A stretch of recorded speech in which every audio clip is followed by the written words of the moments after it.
ఓం గం గణపతి నమః. మాఘపురాణము 22వ అధ్యాయము 22వ రోజు కథ. దత్తాత్రేయుడు ఎవరు? ఆయన ఎందుకు ఆ అవతారాన్ని ధరించాల్సి వచ్చింది? దత్తాత్రేయునికి కార్తవీర్యార్జునుడికి మధ్య గల సంబంధం ఏమిటి? మనందరం మహాశివరాత్రి రోజు ఎలాంటి కార్యాలు చేయాలి? ఏమి చేస్తే మన జన్మ జన్మల పాపాల నుండి విముక్తులమవుతాము, జన్మ రాహిత్యాన్ని పొందుతాము, ఏమేమి చేస్తే పుణ్యాత్ములమయ్యి కైవల్య ప్రాప్తిని పొందగలం అనే అనేక ఇంట్రెస్టింగ్ విశేషాలు ఈ అధ్యాయంలో ఉండబోతున్నాయి. వీడియో స్కిప్ చేస్తే చాలా విషయాలు మిస్ అవుతారు.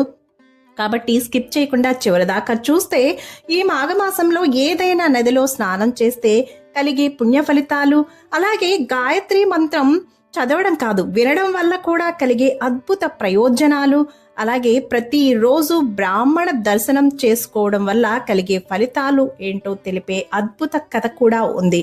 ఇది ఒక అద్భుత అధ్యాయము. Welcome back to Anu devotional voice. నేను మీ అను. నాది సెకండ్ ఛానల్ ఉంది, Maruti Telugu devotional and moral. దాన్ని లింక్ డిస్క్రిప్షన్ లో ఇస్తాను, దాన్ని కూడా సబ్స్క్రైబ్ చేసుకొని సపోర్ట్ చేయండి ప్లీజ్. దత్తాత్రేయుడు త్రిమూర్తుల స్వరూపుడు. బ్రహ్మ విష్ణు మహేశ్వరుల అంశలో జన్మించినవాడు. పలు ఘనకార్యాలు చేయుటకై త్రిమూర్తులు దత్తాత్రేయ అవతారాన్ని ధరించారు. లోక కళ్యాణార్థం దత్తాత్రేయుడు అవతరించాడు. దత్తాత్రేయుని కాలంలో మహిష్మతి అనే నగరాన్ని రాజధానిగా చేసుకుని కార్తవీర్యార్జునుడనే రాజు పరిపాలించేవాడు. ఆ క్షత్రియ రాజుకు గురువు దత్తాత్రేయుడు. క్షత్రియ రాజులలో మేటి అనిపించుకున్న కార్తవీర్యార్జునుడు ఒకనాడు తన గురువగు దత్తాత్రేయుల వారి ఆశ్రమానికి వెళ్లి, స్వామి, మీ దేవల్ల అనేక విషయములను ధర్మ సందేహములను తెలుసుకుని ఉన్నాను, కానీ మాఘమాస విశిష్టత, మాఘమాస వ్రత విధానము గురించి నాకేమీ తెలియదు, కావున మాఘమాసమును గురించి తెలియజేయవలసిందిగా కోరుతున్నాను అన్నాడు. కార్తవీర్యార్జుని కోరికను మన్నించి దత్తాత్రేయుడు ఇలా చెప్పసాగాడు. ఓ రాజా, భరతఖండము పుణ్యనదులకు పుట్టినిల్లు. ఇక్కడున్నటువంటి నదులు ప్రపంచంలో మరెక్కడా లేవు. వీటిలో ప్రధానమైనవి 12. బృహస్పతి ఒక్కొక్క సంవత్సరము ఒక్కొక్క రాశిలో సంచరించినప్పుడు ఆయా నదులకు పుష్కరములు వచ్చును. అట్టి పవిత్రమగు నదులలో స్నానము చేసి దాన ధర్మములు చేసినచో విశేష పుణ్య ఫలితం సిద్ధిస్తుంది. కావున మహాశివరాత్రి నాడు పవిత్ర స్నానములు చేయట అత్యంత పుణ్యదాయకము. ఆనాడు దాన ధర్మములు, శివునికి విశేష పూజలు, శివలింగార్చనలు చేయవలెను. మహాశివరాత్రి హిందువులకు గొప్ప పుణ్యదినం.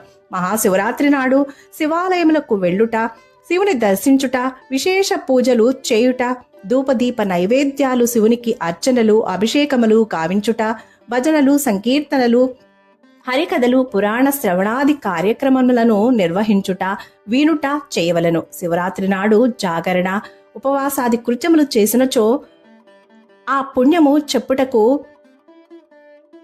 అలవి కాని పుణ్యాన్ని సంపాదించుకుంటారు. వారికున్న సమస్త పాపములు హరించుకుపోతాయి. పుణ్యాత్ములై పరమపద కైవల్య ప్రాప్తిని పొందగలరు. జన్మరాహిత్యమును కూడా పొందగలరు. జన్మ జన్మల పాపములు క్లేశములన్నీ కూడా నశించిపోవును. మాఘమాసమే అత్యంత పుణ్యప్రదమైన మాసము. అందులోనూ ఆ మాసంలో వచ్చు మహాశివరాత్రి యొక్క మహత్యము వర్ణించడం శక్యము కాదు. ఆనాడు మాఘస్నానము చేసి ఒక సద్బ్రాహ్మణునికి దాన ధర్మాలు చేసినచో పంచమహాపాతకములన్నీ కూడా పటాపంచలైపోతాయి.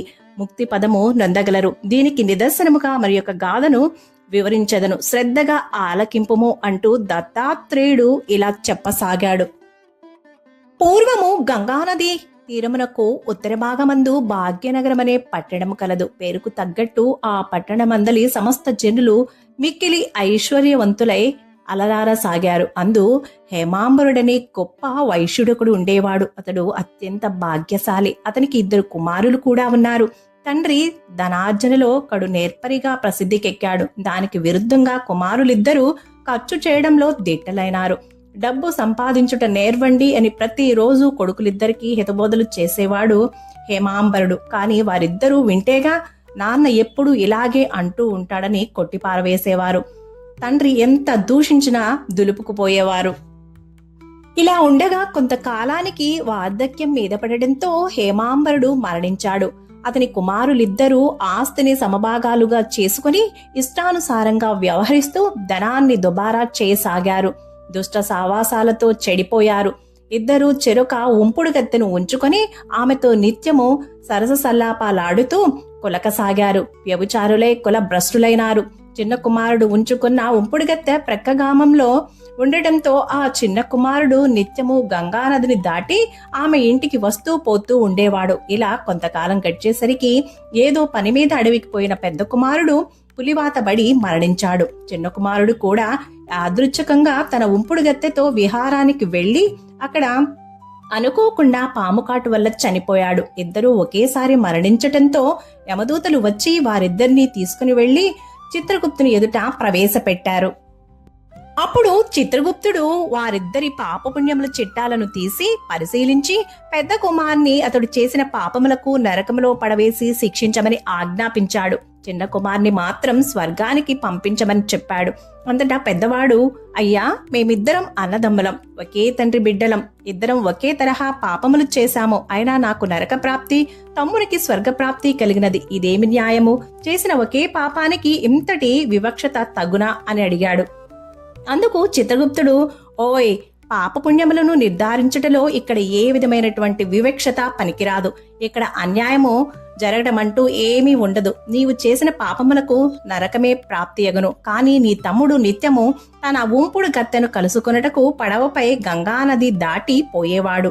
అతడు ఆ విధముగా నది దాటి పోయేటప్పుడు గంగానది కెరటాల తాకిడికి చిందినటువంటి నీటి బిందువులు నీ తమ్ముని శిరస్సుపై పడి అతడు చేసిన పాపములను ప్రక్షాళన చేస్తూ ఉండేవి. అదేవిధంగా మహాశివరాత్రి నాడు కూడా నదిని దాటుతుండగా గంగానది నీటి బిందువులు చింది అతని శిరస్సుపై పడ్డాయి. పైగా అది మాఘమాసము. దానితో అతడు చేసిన పాపములన్నీ పటాపంచలై పుణ్యాత్ముడైనాడు. అందుకే అతనికి స్వర్గప్రాప్తి లభించింది. అదీగాక అతని ఆప్తమిత్రుడు ఒక బ్రాహ్మణుడు. ప్రతి నిత్యము బ్రాహ్మణ దర్శనము చేసుకున్నచో గోహత్యాది మహాపాపములన్నీ కూడా నశిస్తాయి. అదీగాక అతడు చేసే గాయత్రీ మంత్రమును కూడా నీ తమ్ముడు వినేవాడు. అందుచే అతనికి స్వర్గలోక ప్రాప్తి సిద్ధించింది అని చిత్రగుప్తుడు వివరించాడు. మాఘమాసమందలి నదీ స్నానముకెంత మహిమ కలదో అనుకుంటూ యమదూతల వెంట పోయాడు పెద్దవాడు. చిన్నవాడు చిత్రగుప్తునికి నమస్కరించి అతని వద్ద నుండి సెలవు తీసుకుని స్వర్గానికి పోయాడు. చూసావా భూపాల, మాఘమాసమందలి నదీ స్నాన మహిమ అంటూ ముగించాడు దత్తాత్రేయుడు. ఇది మాఘపురాణము 22వ అధ్యాయము 22వ కథ సమాప్తము. సర్వే జనా సుఖినో భవంతు. శుభం. Thank you for watching. Please like, share, comment on my video. Please subscribe my channel.